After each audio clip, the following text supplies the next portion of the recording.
It is in 1916 that Jassasa went to work with British spies in Arabia. Lawrence of Arabia, of course, is the most well-known of them. These British spies were sent into Arabia, posing as Muslims. And they went to two actors in Arabia, two. One was Sharif al-Hussein, who was appointed by the Khalifa in Istanbul as the Sharif of the Hijaz, Makkah and Medina, in control. Makkah was under the control of an Arab battalion, but Medina was under the control of a Turkish battalion. And I wish I could understand why the Khalifa insisted on the Turkish battalion under the leadership of Fakhri Pasha to defend Medina. I don't know why. So when the British spies went to Hosein, they offered him the moon. They offered him the moon. We will liberate the land of the hated Ottoman Turks, and we will give you independence and freedom, and you will now become the king of the Arabs. Remember, Britain is not talking about Khilafah. No, we'll make you the king of the Arabs. And we also prepared to offer you a little, you know what, just £7 million. Huh? £7 million at that time is what Bill Gates has now. Sharif Hussein, the great-great-grandfather of Abdullah in Jordan now, then betrayed the Prophet Muhammad ﷺ, betrayed 1400 years of history of this ummah, violated the plain and clear command of Allah subhanahu wa ta'ala in the Quran in Suratul Ma'idah, in which He commanded us, Ya ayyuhalladhina amanu la tattakhizul yahuda wan nasara awliya. Do not take the Jews and do not take the Christians as your awliya. Do not establish an alliance with them in which you become dependent upon them and subservient to them. Do not do that, says Allah. بَعْدُهُمْ أَوْلِيَاءُ بَعْضٍ. They are protecting friends of each other. وَمَنْ يَتَوَلَّهُمْ مِنْكُمْ فَإِنَّهُ مِنْهُمْ. Whosoever from amongst you turn to them for that kind of an alliance, you no longer belong to this ummah, you now join them. Inna Allah la yahdi al-qawm al-zalimin. Surely Allah will never provide guidance for a people who commit such an atrocious act of wrongdoing. And this is precisely what Sharif Hussein did, and what all his descendants from that day to this day have been doing. Sharif Hussein now accepts 7 million sterling pounds and enters into a military alliance with Britain and declares himself independent of the Ottoman Khalifa.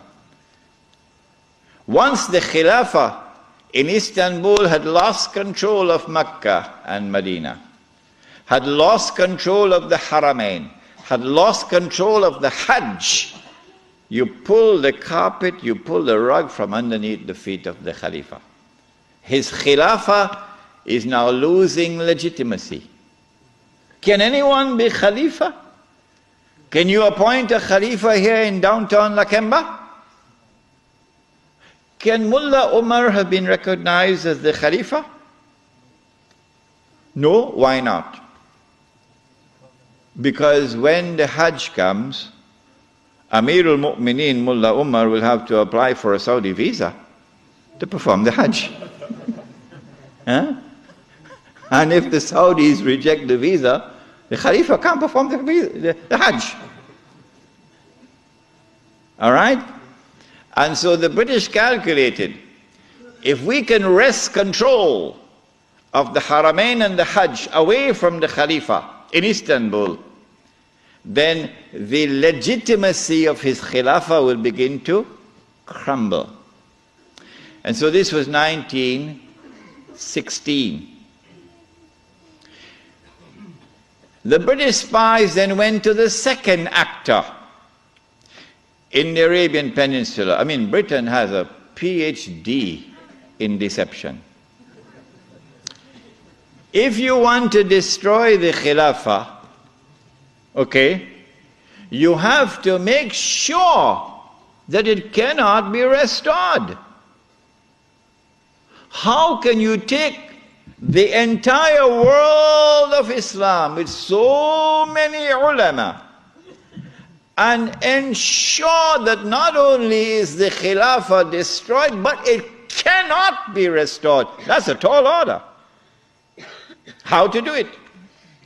The answer is, you not only have to liberate the Haramain from the control of the Khalifa in Istanbul, but you have to put it in the control of those who will not themselves claim the Khilafah and will not allow anyone else to claim the Khilafah. And so long as these people keep control of the Haramain and the Hajj, the Khilafah can never be restored. Simple, isn't it? Simple, isn't it? And so that was why they had to make the trip to Riyadh to meet, what's his name? Abdul Aziz Ibn Saud. Correct name? Of course it's the correct name. Why are you afraid to mention it? But Abdulaziz ibn Saud did not control the Hijaz. So he couldn't command the check for £7 million. He had to be content with something less than that. So what the British offered to him was, if you would sign the same kind of agreement with us and violate the specific command in the Quran and betray Allah and His Messenger and betray the Ummah, if you will do that, we pay you £5,000 a month.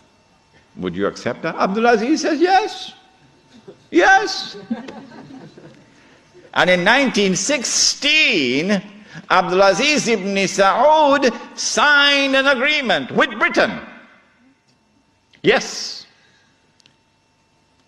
Which made of him a military ally of Britain, subservient to Britain. But when the Ikhwan, who were his military force, questioned him, how can you sign this agreement with Britain? And how can you accept this money from Britain, £5,000 a month? Abdulaziz ibn Saud says, this is jizya.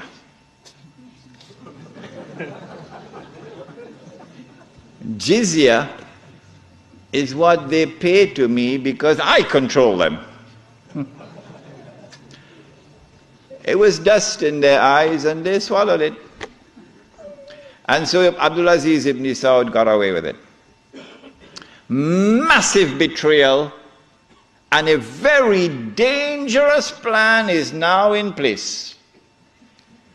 As soon as the Khilafah is destroyed, that Abdulaziz ibn Saud will be given what is known as the green light, something that Saddam Hussein knows about, the green light.